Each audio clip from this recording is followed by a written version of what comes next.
I think my wife changed the lock while I was at work. The key won't turn. I jiggle it again, the familiar brass cool against my fingers. Click, click. Nothing. Just resistance, where there should be the easy slide of the deadbolt. I've used this key 1,000 times, and right now, groceries in one arm, briefcase tucked tight, half asleep after a long day at work. I am not amused. Emily, I call, giving the solid oak door a knock. Hey, the lock's being weird. Did you deadbolt it funny again? Silence from within. I peer through the narrow, leaded glass window beside the door. Emily is standing in the hall, frozen halfway between the living room and the kitchen. She isn't moving toward the door. She's staring at me. Her face is bone white, her eyes wide and unblinking, fixed on mine through the distorted glass. She looks like she's seen a ghost. Emily, what's wrong?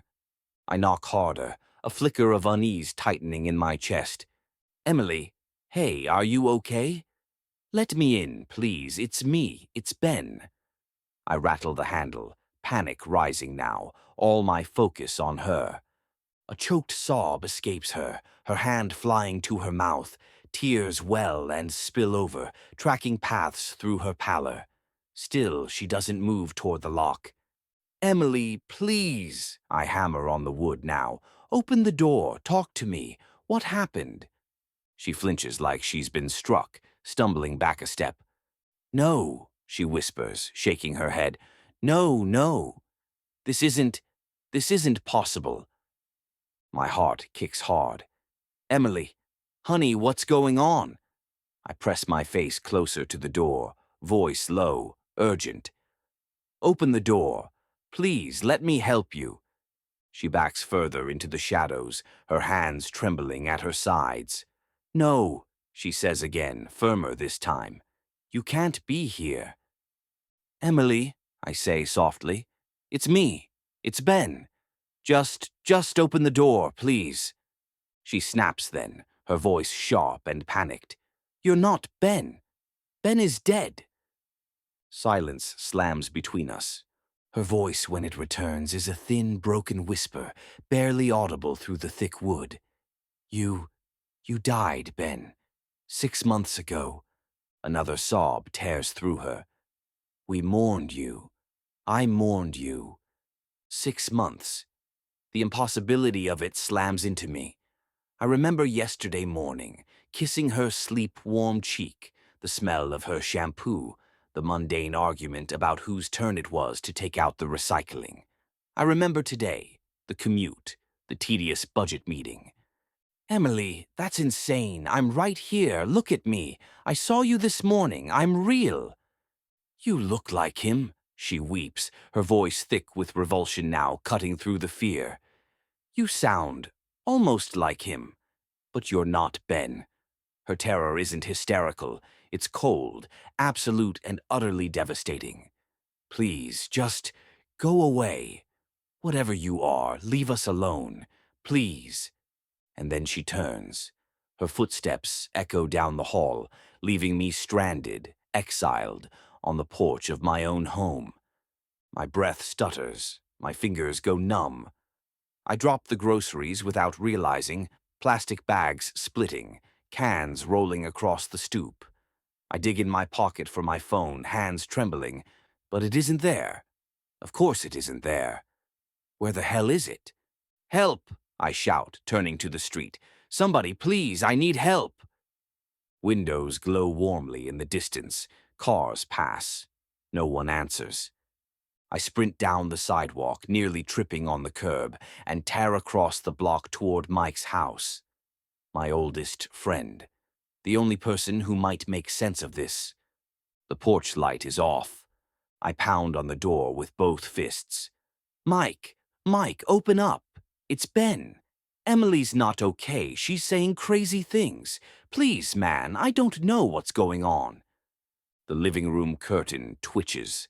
A sliver of Mike's face appears, pale, strained, eyes wide and bloodshot. The porch light flicks on. The door cracks open and there's Mike, standing barefoot in the doorway, blinking against the glare. I open my mouth to tell him all that happened, but the look on his face stops me cold. It isn't confusion, it isn't disbelief. It's pure, unadulterated horror, the same look Emily wore. He sees me. His lips press into a thin, bloodless line, and the door snaps shut. "Mike, don't do this!" I roar, slamming my fist against the wood. "It's me!" His voice, shrill with panic, comes from an upstairs window. "Stay away! I'm calling them! I'm calling the police! Get off my property!" The window slams shut. That's when I hear the sirens, faint at first, then rising into a full shrieking wail that floods the street. Red and blue lights strobe across the trees, the houses, my face. 2 cruisers skid to a stop, blocking my car. The officers step out, hands hovering near their holsters, every movement cautious and controlled. "Sir, step away from the door! Hands where I can see them!" the female officer shouts. Relief crashes again into panic. "Officers! Thank God, my wife, Emily. Our house is right here. She locked me out. Change the locks. She's having a breakdown. And Mike here." I gesture wildly at the house. "He won't listen. Something's terribly wrong. Please help her. She's alone and terrified." The male officer, younger, keeps his laser focus on me. "Sir, your name?" Calmly. "Ben Carter. I live right here. Please, you have to help me get to my wife. She needs me." The female officer's eyes flick to Mike's house. The upstairs window is open a crack. Mike's face is visible. He nods frantically, pointing at me, his mouth moving silently. "Him. That's him." "Mr. Carter," the female officer says, her voice losing none of its edge, "you need to calm down. You're causing a disturbance. You're trespassing and causing distress." "Trespassing? He's my best friend. My wife needs help. Check your files. Call it in. I'm Ben Carter." My voice is raw, rising uncontrollably. The frustration, the fear, the sheer impossibility of it all boils over. I take an involuntary step toward her, hands gesturing wildly. "Sir, step back!" both officers shout in unison. The male officer draws his taser, not aiming but holding it ready. "Hands behind your back, now!" "No, listen to me," I yell, the world narrowing to the flashing lights, their rigid faces, Mike's terrified eyes in the window. I don't resist, but my body is taut wire, vibrating with frantic energy, my words tumbling out in a desperate, incoherent stream. "She's my wife. The locks are new. 6 months is crazy. I was here yesterday. Mike, tell them. Tell them it's me." "Place your hands behind your back, sir." The female officer moves fast, her grip firm on my wrist. The cold, hard click of the cuffs is a shock, a sound of absolute, surreal finality that cuts through my panic. I don't fight, but my body trembles violently. "You're under arrest for trespassing and disorderly conduct. You have the right to remain silent." The words blur. I'm guided firmly, my protests dissolving into choked gasps into the back of the cruiser. Through the cage, I see Mike finally open his front door, talking rapidly to another officer, gesturing at me, his face still etched with pure fear. Neighbors watch from darkened windows. The station is a blur of harsh fluorescence and muffled sound. Processing passes in a haze, fingerprints pressed to the cold scanner. The sharp tang of metal in the holding cell where they leave me, just for now. Then the door clanks shut and silence rushes in. Panic fades, leaving behind a hollow cold that settles deep in my bones, trembling just beneath the skin. They called it trespassing, disorderly conduct. Said Emily locked me out, said Mike was terrified. The words circle in my head. Finally, the door opens. A detective enters. He pulls up a chair. "Mr. Carter," he begins, voice calm, flat. "Benjamin Carter. That's the name you gave." He opens the folder. Yes, that's me. Please, help me. I have no idea what's going on. Please, I'm begging you. Who are you? Ben Carter, I repeat. Drop the act. Who are you? Please, please. Sir, there is no use in lying to me.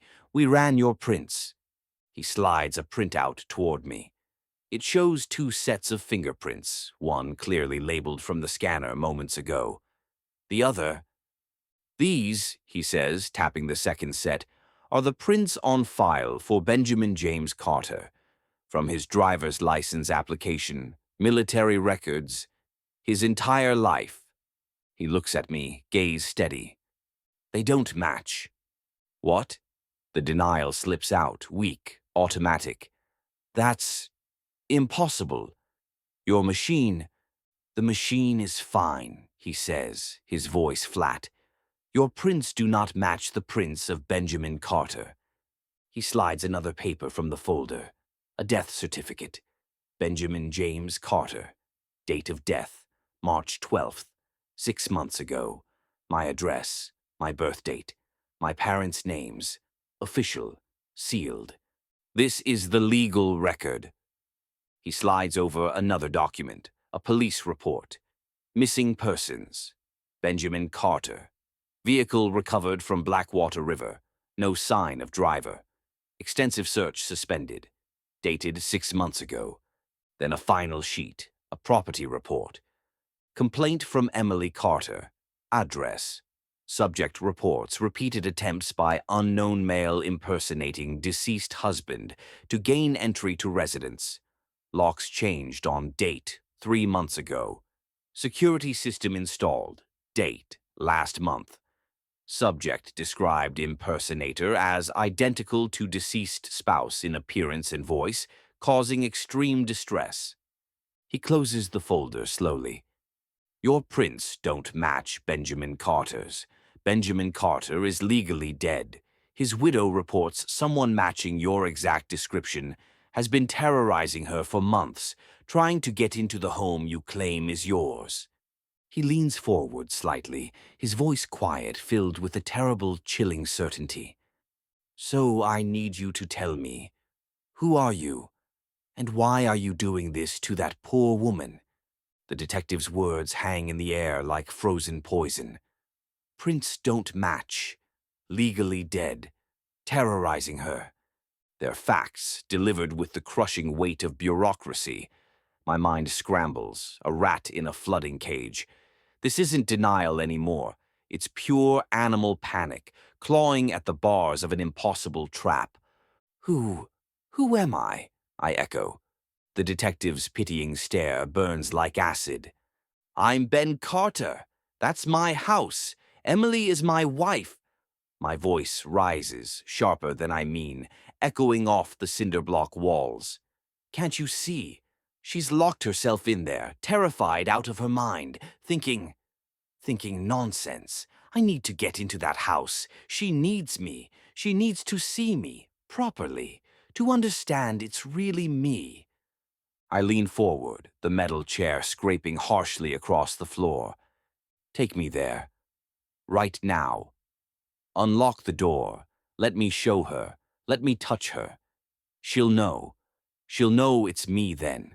She has to. The detective doesn't flinch, but his eyes shift, hardening. That look isn't suspicion anymore. It's something colder, more cautious, like he's watching a dangerous animal pace inside a cage. Mr. Whoever you are, he says evenly. Emily Carter is safe. She's under protection. She doesn't want to see you. She's terrified of you. Your insistence on forcing your way into her home, after everything we've documented, is deeply concerning. Concerning. A brittle laugh escapes me, high-pitched and wrong. She's my wife. Of course I need to get to her. Can't you grasp that? She's confused, grieving. But I'm here. I can fix this. Just take me home. My hands clench around the cold metal table, knuckles white. I can feel the rough grain of our front door, the cool brass knob. The need to be inside, to stand in our living room, to smell the faint scent of her vanilla candle, is a physical ache, a compulsion that drowns the chilling weight of the evidence. That house, it's mine, every brick. She changed the locks, but it's still mine. I belong there. She belongs with me. Let me in. The detective slowly pushes his chair back, creating space. His hand settles casually near his hip, near his weapon. As I lean further, pleading, my sleeve rides up slightly. My hand brushes against my temple, pushing back a strand of hair damp with nervous sweat. And I feel it. Not the familiar texture of my own hair. It feels wrong, thicker, coarser, almost waxy, like damp straw, not human hair. When did I last wash my hair? The question surfaces, absurd amidst the chaos. Yesterday? This morning? I lift my hand again, intending to run my fingers through it to confirm the strange sensation. My gaze drops to my wrist as I raise my arm. The fluorescent light overhead is harsh, unforgiving. It illuminates the skin of my inner wrist, normally pale and faintly veined. But there are no veins. I stare at the skin, an even, slightly waxy pallor, with no veins beneath the surface, just smooth and unnatural, like porcelain or wax. My breath hitches. The frantic energy falters. The desperate urge to scream about Emily, about the house, falls silent. Slowly, I press the index and middle fingers of my other hand against the pulse point on my neck, just below my jaw. A habit ingrained since childhood, checking my own heartbeat in moments of stress. I press hard, feel the coolness of my skin. Wait. Nothing. No rhythmic thud, no flutter, just stillness. Profound, absolute stillness beneath the slightly waxy surface. Thump, thump. I imagine it. Thump, thump. But my fingers feel only the unyielding firmness of flesh. No beat, no life. The crushing weight of the evidence, the prints, the death certificate, Emily's terror, Mike's horror.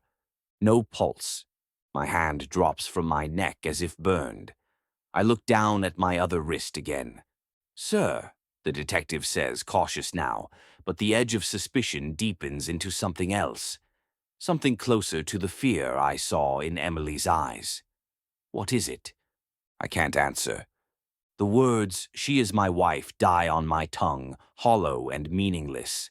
The desperate urge to get into that house curdles into something obscene, parasitic, as I slowly realize I'm the parasite. The house isn't mine. Emily isn't mine. They belong to Benjamin Carter, the man whose skin I wear. I look up to the detective, cold resolve blooming in me. I am Ben Carter. I am going home. One way or another.